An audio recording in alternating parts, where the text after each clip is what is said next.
merci beaucoup. On continue sur ce petit créneau, justement, qu'on vient de finir une table ronde sur les logements dans les territoires en tension. Donc merci à vous d'avoir accepté un temps d'échange. On l'avait évoqué effectivement en septembre lors d'un dîner ensemble institutionnel.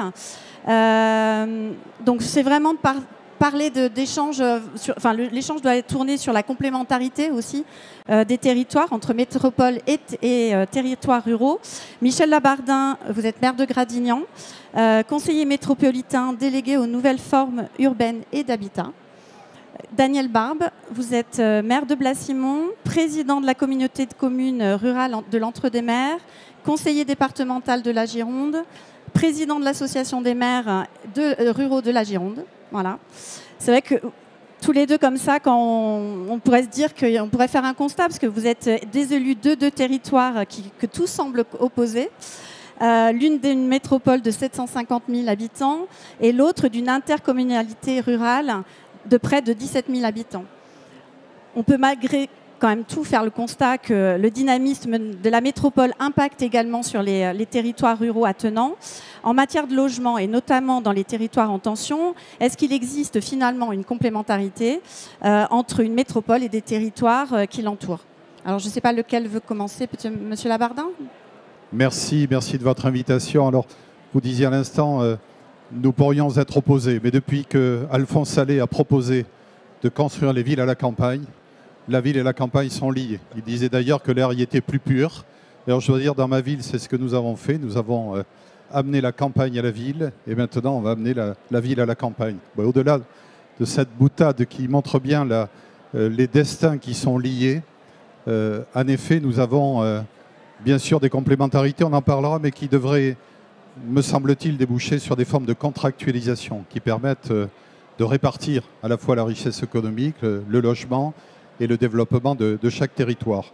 À l'interface des deux, nous avons tout de même des outils de planification. Je pense au schéma de cohérence territoriale, dans lequel la métropole de bientôt 850 000 habitants et les 250 000 habitants des communautés de communes périphériques réfléchissent sur leur destin commun, l'ambition démographique, la qualification générale des territoires, tout ce qui va conditionner finalement ensuite les PLUI et les PLU. Donc ces échanges existent, mais il nous faut réfléchir en cercle concentrique pour voir comment, en fonction des migrations de population, on va y revenir, on parlait peut-être d'habitat choisi, d'habitat subi. En tous les cas, nous avons vocation à nous développer ensemble, sans parler de la question du ruissellement. Mais pourtant, il s'agit bien de ça, de pouvoir partager les enjeux de développement économique et de logement, de façon à ce que les territoires ruraux ne s'assèchent pas au bénéfice du territoire métropolitain. C'est un gros enjeu qui se pose: dialogue, contractualisation, échange de bons procédés.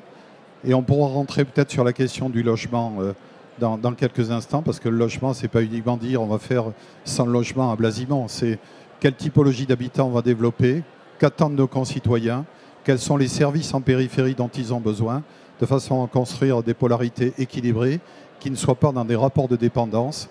Je travaille et je vais habiter 50 km plus loin. Voilà, c'est la question de la polycentralité de notre territoire qui est en jeu, et on est très en retard là-dessus.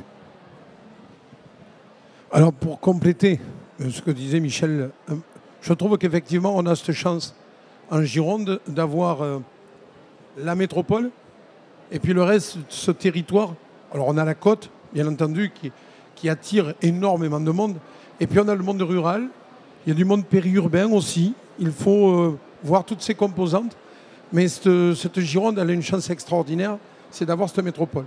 Aujourd'hui, elle attire énormément. La Gironde attire beaucoup, puisque c'est entre 15 et 20 000 nouveaux habitants par an.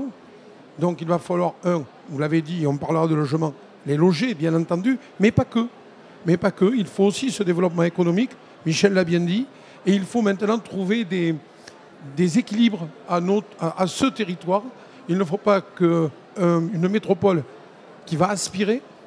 Il faut des territoires qui sachent aussi se développer. On prendra l'exemple de Libourne, certainement, qui nous apporte, à nous, au monde rural, vraiment un lieu où on peut très rapidement trouver du développement économique et de l'emploi, parce qu'il faut l'emploi.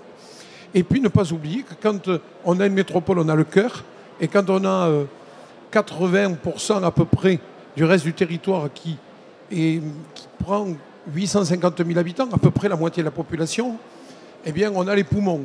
Donc quand le cœur fonctionne et les poumons fonctionnent, normalement on a un athlète de très haut niveau. Oui, donc on peut effectivement promouvoir, travailler ensemble, de promouvoir la solidarité des territoires, justement de parler de complémentarité entre métropole et villes moyennes, en encourageant des logiques de mutualisation. Est-ce que ça, c'est la mutualisation, de rééquilibrer le territoire de la Gironde? Est-ce qu'on parle de rééquilibrage au sein d'un département? Est-ce que c'est au sein de la région? Comment on revoit ce rééquilibrage? Je pense que le rééquilibrage à l'échelle départementale, c'est une bonne échelle. Ce n'est pas uniquement parce que c'est la limite administrative, mais parce que ce sont des bassins de vie qui sont construits, alors évidemment qui peuvent empiéter sur d'autres départements. Je pense que ce à quoi il faut penser aujourd'hui, c'est à la question de l'intégration de toutes les fonctions dans les zones urbaines. D'abord, la ville, comme la vie, ne se décrète pas. Elle se bâtit à partir d'un projet de territoire. Et donc, c'est la force des projets de territoire de savoir qui attirer de l'activité économique, qui attirer du logement, en prenant en compte les nécessités des populations déjà préexistantes. Ce qu'on voit aujourd'hui sur la métropole bordelaise, c'est des territoires d'habitat choisis ou subis. Voilà. L'habitat subi, c'est pour des raisons économiques, ceux qui vont aller loin. Peut-être parce qu'ils veulent aussi une autre typologie d'habitat, le pavillon individuel par exemple, qui n'est surtout pas à bannir de mon point de vue. Donc certains le subissent, d'autres le choisissent. Et la question des mobilités, qui accompagne d'ailleurs le logement, il faut la regarder avec un peu de distance. Aujourd'hui, des salariés du secteur fertile, du secteur sud de la métropole, qui vont habiter près du bassin d'Arcachon et qui mettent moins de temps pour venir travailler que pour franchir la Garonne venant de la rive droite à la rive gauche. Voilà. Donc, je crois qu'il faut se garder de stigmatiser. Il y a du logement subi, il y a du logement choisi. Et je pense qu'il faut accompagner ces choix de vie. Évidemment, l'enjeu des territoires, c'est de pouvoir ne pas rester dans la monofonctionnalité, mais d'amener de l'activité économique. Et c'est là que la contractualisation avec la métropole, même si on ne force pas les acteurs économiques à venir dans des territoires où ils ne souhaitent pas aller, néanmoins, je pense qu'il nous faut un bras armé de contractualisation pour pouvoir répartir cette richesse-là. Ensuite, le logement. Je voudrais juste introduire une notion, je ne sais pas si vous aviez l'intention de le faire, mais on débat beaucoup actuellement du zéro artificialisation nette. On a eu un débat ce matin avec le président Ella de l'Association des maires de Gironde, les parlementaires. On voit bien que c'est un répulsif, un irritant, et qu'il va falloir rebaser les ambitions.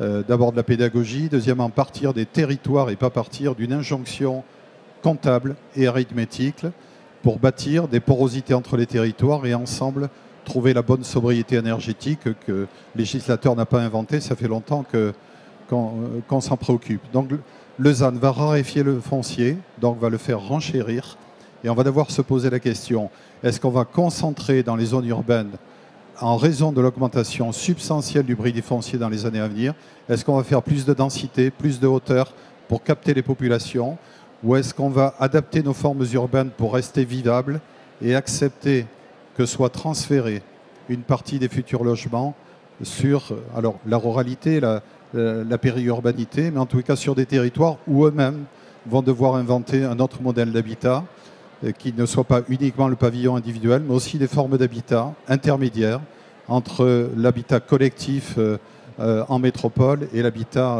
individuel dans les territoires périphériques. Voilà, je crois qu'on a quelque chose à inventer ensemble. Sinon, effectivement, nous serons dans une logique de capitalisation extrême de population et on contribuerait à la paupérisation des territoires. Or, il faut aider les territoires ruraux à développer leurs projets et donc à les alimenter en population. Il restera la mobilité, mais là c'est un autre débat, puisque la mobilité est pensée à l'échelle métropolitaine, qui n'est pas la bonne échelle, c'est à minima l'échelle du SCOT, parce que les territoires se jouxtent, parce que les territoires sont très poreux, et qu'il faut faire avec cette mobilité obligée, que nous ne pourrons pas compenser autrement que par des réseaux de transport qui se pensent là aussi à une autre échelle. Elle n'est plus du tout adaptée aujourd'hui. En ce qui concerne les zones rurales, elles sont aussi à un sacré virage. Le virage, c'est... on avait une empreinte très très forte d'agriculture. Il ne faut pas oublier ça. L'agriculture est toujours très forte dans son espace, mais au niveau des exploitations, il y a eu un changement énorme. Là où on avait 50 exploitations, aujourd'hui on n'en a plus que 10. Là où 300 personnes travaillaient, aujourd'hui il n'y en a plus que 30. Donc il y a des gens qui se sont déplacés pour leur travail. Parce qu'aujourd'hui on ne retrouve pas les mêmes choses. Donc il faut penser à ça. Il faut penser aussi à ces populations mobiles, très très mobiles. Parce que précédemment dans nos villages, on avait 3 générations qui habitaient sur la commune. Aujourd'hui, ce n'est plus le cas. Aujourd'hui, les enfants sont à Paris pour leur travail. Et puis les petits-enfants, des fois, sont à Marseille parce qu'ils font des études. Donc, vous ne retrouvez plus qu'une seule génération très, très souvent. Donc là aussi, ça a beaucoup changé, ça a beaucoup évolué. Et donc, en termes d'habitat, les choses ont changé aussi parce que c'était souvent des corps de ferme, c'était souvent des grandes maisons et qui aujourd'hui sont soit occupées par un couple, et ça peut poser des soucis, ou soit il va y avoir des maisons, des corps de ferme qui, dans peu de temps, par ce changement agricole, vont se trouver, je dirais, peut-être laissés, pour certains, à l'abandon. Je parlais de bâtiments agricoles, on en parlait ce matin, et il va falloir qu'on trouve les solutions pour que tous ensemble, on ne mange pas de la terre, de la bonne terre agricole, mais qu'on puisse faire des changements de destination faciles. Donc, entre une métropole qui a su aspirer énormément à une époque, qui a su nous rendre force département girondin, il faut se le dire, et maintenant un rééquilibrage des territoires, il va falloir en passer par le logement, mais parce qu'on passera par le développement économique. Développement économique, il faudra amener du logement sur les territoires, sinon on ne fera que des déplacements pendulaires. Et le matin, moi j'habite à Blaise-Dimont, je suis en gros à 50 km de la métropole. J'arrive sur, je vais dire, la partie rocade. Alors là, ça va bien, 45-50 minutes, c'est nickel. Et puis après, on jette la pièce en l'air. Et puis on dit aujourd'hui, est-ce que je vais avoir de la chance ou pas? Eh bien, des fois, on met 1h30 pour aller au centre de Bordeaux. C'est ainsi et c'est pas autrement. Et tous les territoires girondins ne peuvent pas avoir et ne sont pas harnachés avec une dorsale qui va être, par exemple, du train, de la voie ferrée, ou peut-être la Garonne ou la Dordogne, des choses comme ça. Donc, il faut réellement penser à aussi ces mobilités et donc à développer les territoires. Nous avons la chance d'avoir plusieurs élus de Gironde, justement, donc c'est intéressant d'avoir cette discussion. Alors, il y a le président, justement, des maires de Gironde qui est présent. Je peux peut-être lui demander une intervention. Nous avons aussi Emmanuel Favre, qui est maire de Saint-Loubès et qui était intervenu sur le ZAN, justement, l'année dernière sur ce stand.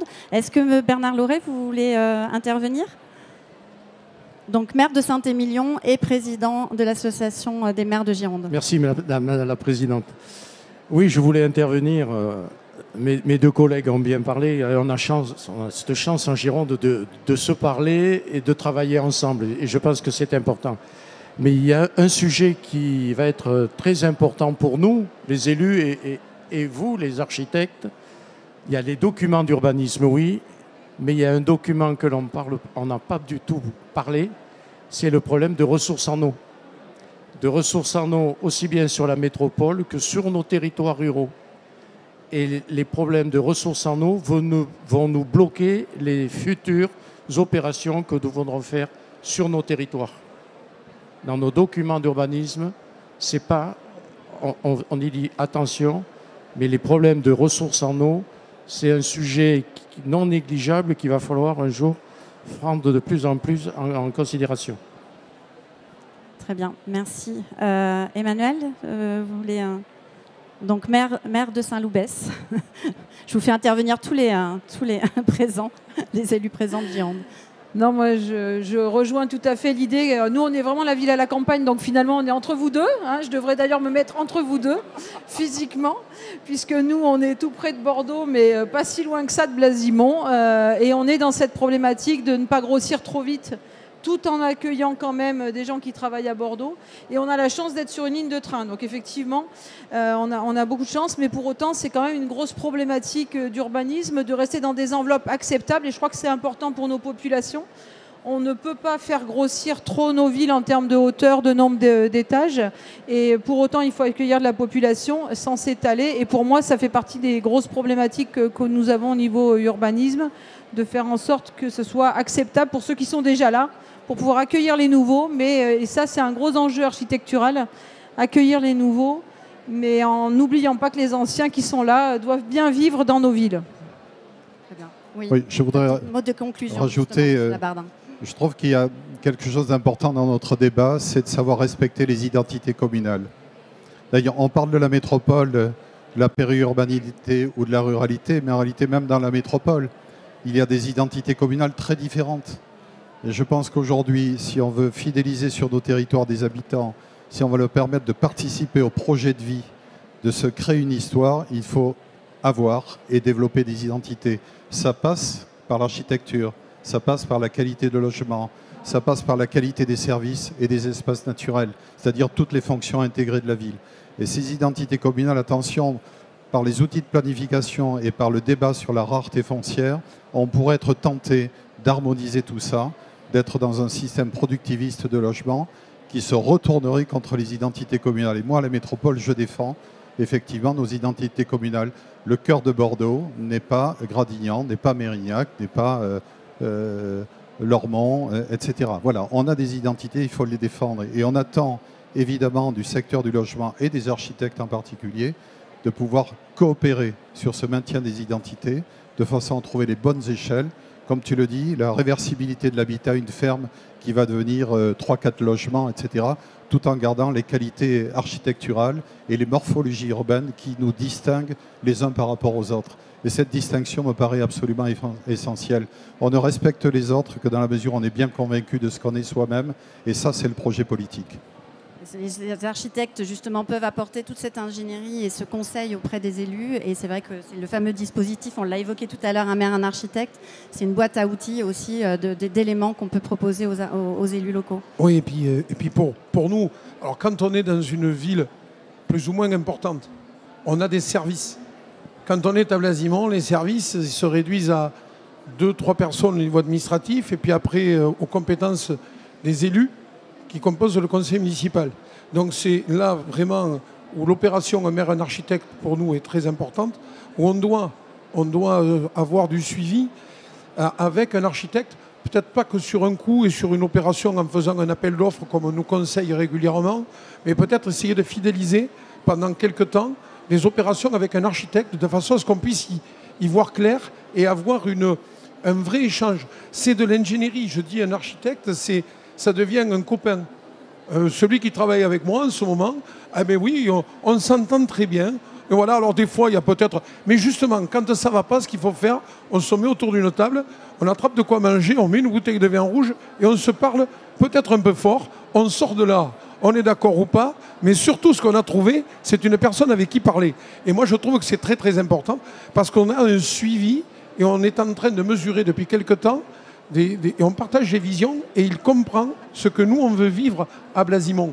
Parce qu'un architecte qui peut venir de Bordeaux, par exemple, il vient faire un coup sur un bâtiment, mais est-ce qu'il s'est imprégné de l'histoire et de l'histoire de la commune et du futur de la commune? Et si vous travaillez pendant un certain temps avec, il comprend, il n'habitera pas à Blasimont, c'est pas grave, mais en quelque part, il aura laissé avec nous une empreinte et une vraie empreinte en plus d'ingénierie pour nous, et c'est hyper important. Pour toutes les petites communes, je trouve que ce serait une méthode vraiment à mettre en place sur un peu de durée. Merci beaucoup. C'est ça la Gironde, on met une bouteille de vin et on trouve un accord à vie au Bourgogne. Et de quoi manger. Merci à tous les Girondins qui sont là, c'est un plaisir. Merci beaucoup. Merci à vous.